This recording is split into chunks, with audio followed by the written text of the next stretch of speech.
Laetitia Bonaparte, née Ramolino, est la mère de Napoléon.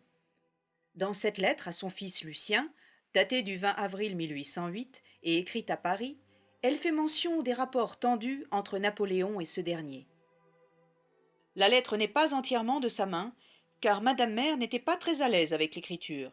Cependant, on trouve dans ce courrier 2 lignes autographes, donc écrites de sa main, où elle envoie à son fils toute son affection maternelle. Dans cette correspondance, elle fait mention de la naissance du dernier fils de Louis et Hortense, Louis-Napoléon, futur Napoléon III, et demande des nouvelles de Charlotte, fille aînée de Lucien, qu'elle appelle Lolotte. La date de naissance de Laetitia n'est pas certaine. 1749, 1750. Laetitia est connue pour 2 épisodes célèbres.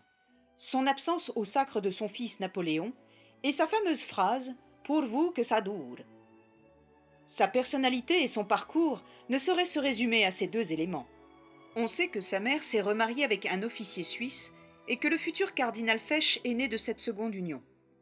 Elle a elle-même épousé Charles Bonaparte très jeune et elle donne naissance à Joseph dès 1768, puis Napoléon l'année suivante. 6 autres enfants survivent ensuite. En 1793, au départ de Corse, elle craint pour l'avenir de sa progéniture. Mais ce seront finalement des titres et des trônes qui les accompagneront.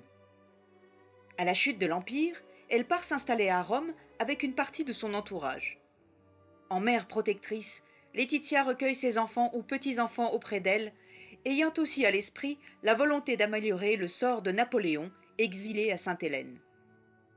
Ne pouvant le rejoindre comme elle l'avait fait à l'île d'Elbe, elle lui envoie plusieurs domestiques, médecins ou ecclésiastiques, ce que l'on appellera ensuite la petite caravane.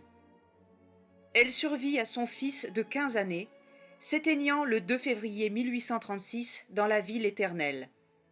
Son corps repose dans la chapelle impériale d'Ajaccio, aux côtés de son mari, Charles.